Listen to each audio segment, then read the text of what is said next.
Là mấy nhắm bàn tròn nhắm thôi con ấy chắc cái đó mà tròn nhắm thôi con ấy đó chúng mới thơ xì ra chứ nhanh mòn chúng mới cầm cái xì cầm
nhọc rồi đó.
Mấy ông anh ơi mau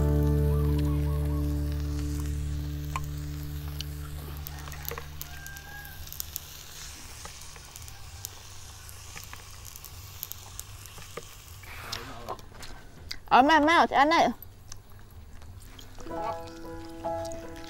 đi bên em á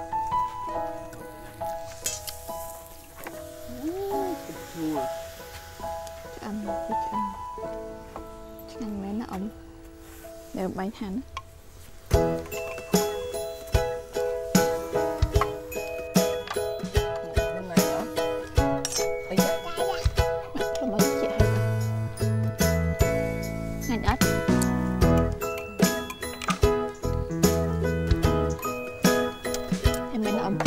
hơi món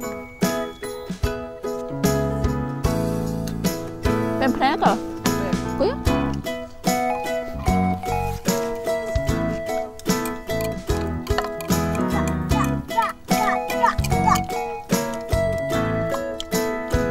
sạch được cái một tí sạch ngọt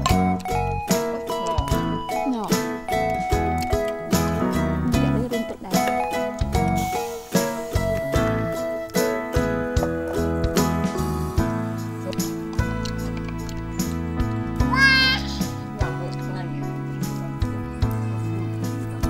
ông biết thế đấy mệt tật à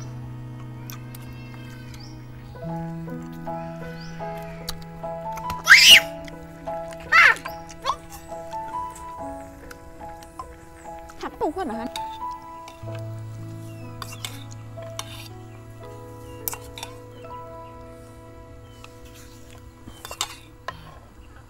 Nhầm nữa. Ý mòn đi. À nó đừng phơi ở bên này một tam chặt chết nữa.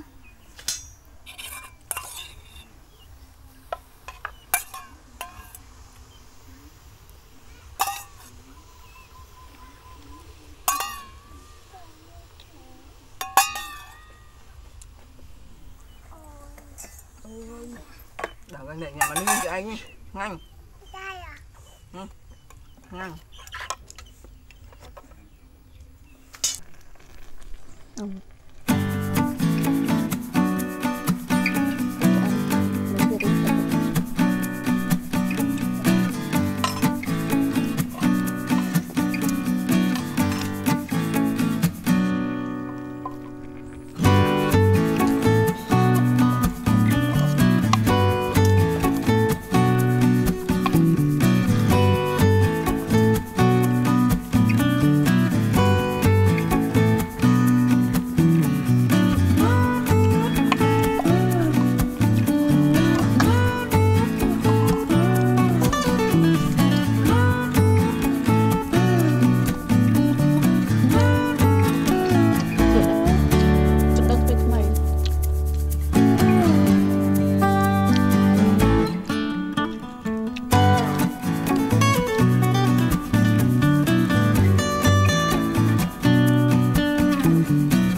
Mày nói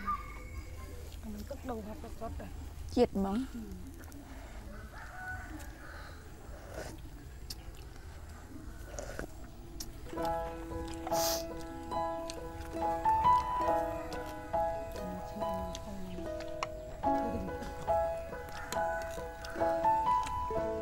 it's not.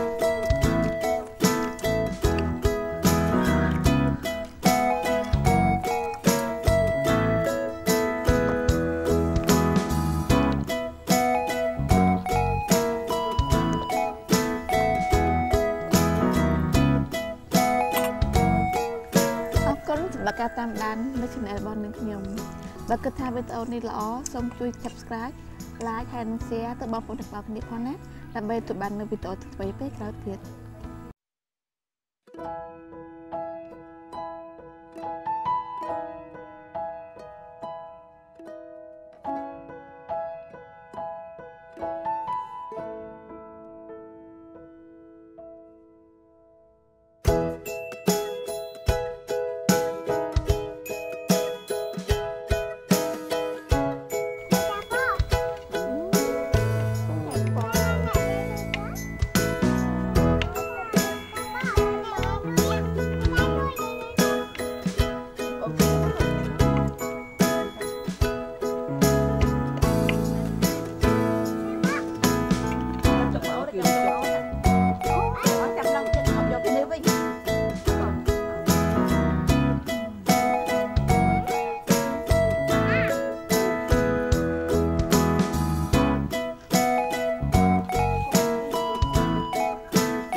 Một khăm. Đó.